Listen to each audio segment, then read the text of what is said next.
그때 주님 하신 말씀 내 샘에와 생수를 마셔라.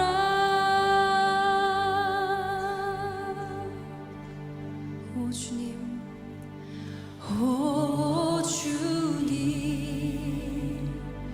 채우소서. 나의 잔을 높이 듭니다. 하늘 양식 내게 채워주소서. 넘치도록 채워주소서. 오 주님 채우소서. 오 주님 채우소서. 나의 잔을 높이 듭니다. 하늘 양식 내게 채워주소서. 넘치도록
샬롬, 주님의 평강이 여러분과 함께하기를 기원합니다. 오늘 성경 읽기와 말씀 묵상을 통해 하나님의 말씀을 깨닫는 지혜와 기도하고 간구하는 모든 것들 위해 응답의 열매가 충만하기를 소망합니다. 오늘 사순절 말씀 묵상은 마가복음 6장 33절에서 44절까지의 말씀입니다. 사도들이 예수께 모여 자기들이 행한 것과 가르친 것을 낱낱이 고하니 너희는 따로 한적한 곳에 가서 잠깐 쉬어라. 이는 오고 가는 사람이 많아 음식 먹을 겨를도 없음이라. 이에 배를 타고 따로 한적한 곳에 갈새 그들이 가는 것을 보고 많은 사람이 그들인 줄 안지라. 모든 고을로부터 도보로 그곳에 달려와 그들보다 먼저 갔더라. 예수께서 나오사 큰 무리를 보시고 그 목자 없는 양 같음으로 인하여 불쌍히 여기사 이에 여러 가지로 가르치시더라. 때가 저물어 가매 제자들이 예수께 나와 이것은 빈들이여 날도 저물어 가니 무리를 보내어 두루 촌과 마을로 가서 무엇을 사 먹게 하옵소서. 너희가 먹을 것을 주라. 우리가 가서 200데나리온의 떡을 사다 먹이리이까? 너희에게 떡 몇 개나 있는지 가서 보라. 떡 5개와 물고기 2마리가 있더이다. 하거늘 제자들에게 명하사 그 모든 사람으로 때를 지어 푸른 잔디 위에 앉게 하시니 때로 100명씩 또는 50명씩 앉은지라. 예수께서 떡 5개와 물고기 2마리를 가지사 하늘을 우러러 축사하시고 떡을 떼어 제자들에게 주어 사람들에게 나누어 주게 하시고 또 물고기 2마리도 모든 사람에게 나누시매 다 배불리 먹고 남은 떡 조각과 물고기를 12바구니에 차게 거두었으며 떡을 먹은 남자는 5,000명이었더라.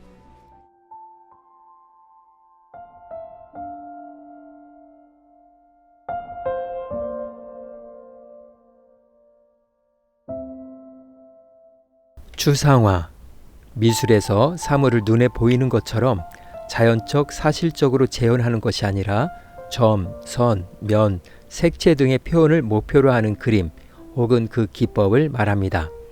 추상은 사물의 배후에 숨어있는 어떤 속성을 말합니다. 그 속성을 정확하게 이해하기 위해서는 사물이 지니고 있는 여러 가지 측면 가운데서 특정한 측면만을 가려내어 포착하고 다른 측면을 과감히 버려야 합니다.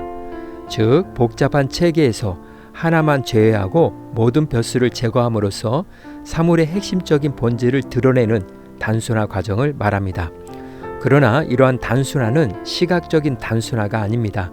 추상은 사물의 핵심, 곧 본질적인 근원을 드러내는 태도이자 과정입니다. 예를 들어 사과를 추상한다고 생각해 봅시다. 사과의 추상은 사과의 형상에서부터 나오는 것이 아닙니다. 사과의 촉감과 향기, 소리, 사과를 집어든 사람의 행동까지 사과와 관련된 모든 것들이 추상화의 과정에 속합니다.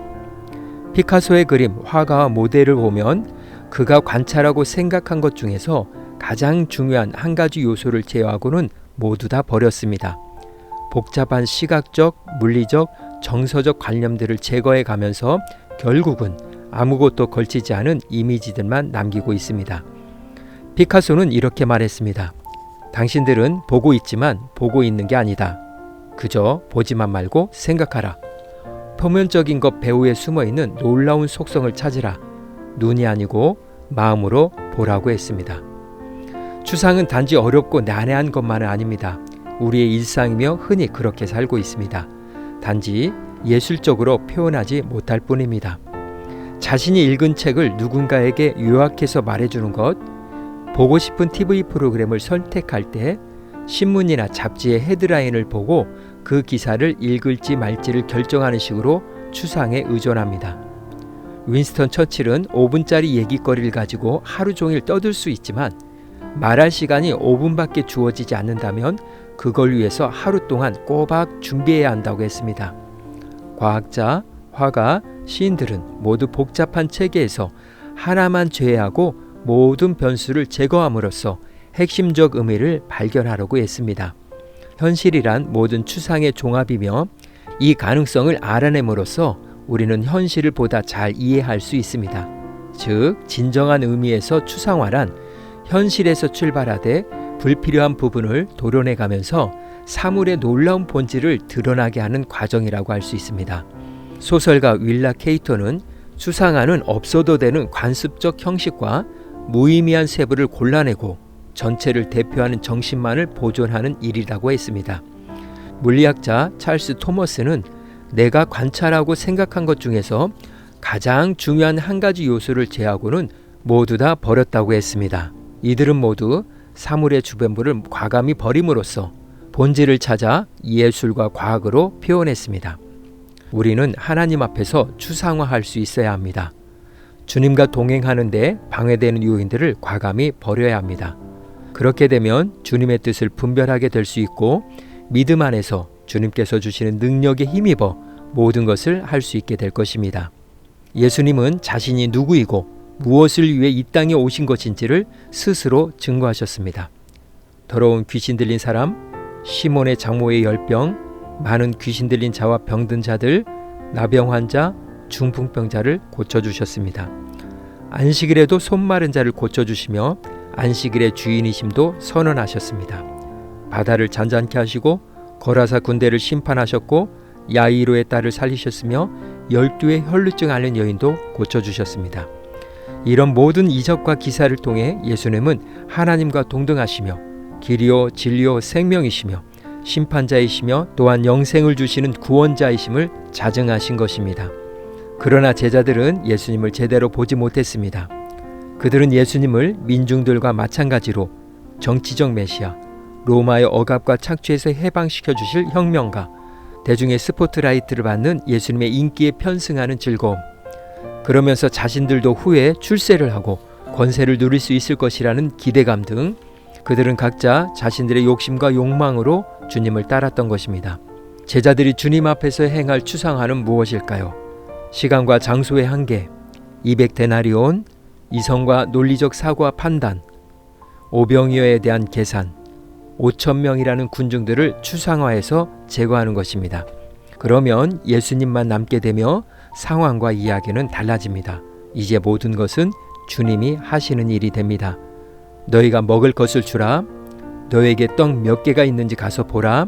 가서 나누어 주어라. 이 일을 주님이 하시겠다는 표현만 남게 됩니다.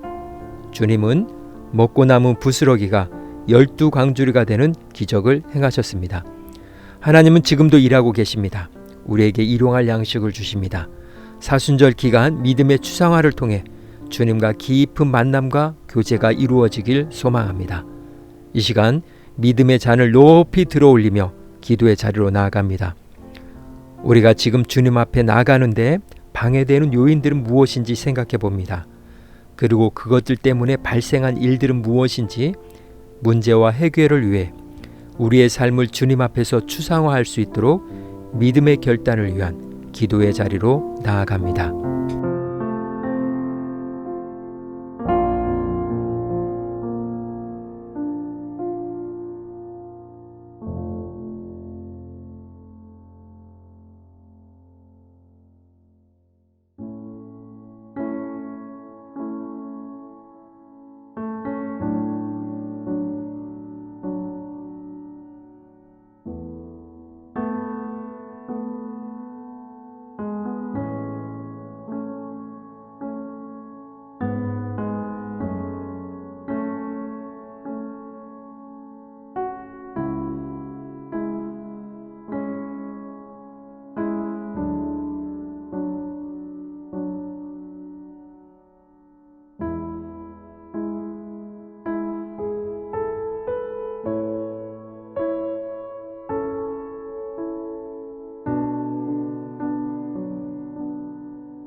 사랑의 하나님, 내가 주님을 사랑합니다. 내가 주님을 사랑합니다. 내가 주님을 사랑합니다. 그렇게 살아가기를 원합니다.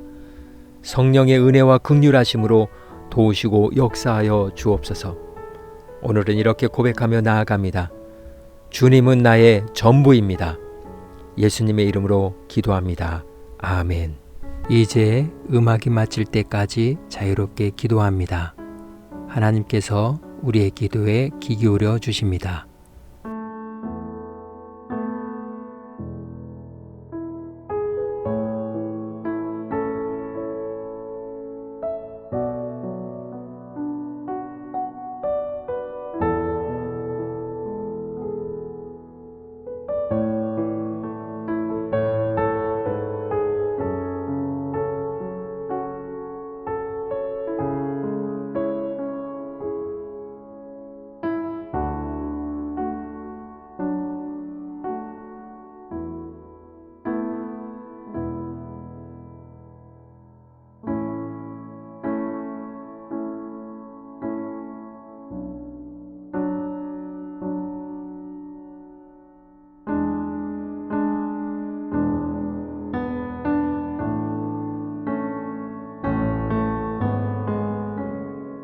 우리의 기도를 들으신 하나님께서 오늘도 동행하십니다. 주 안에서 승리하십시오.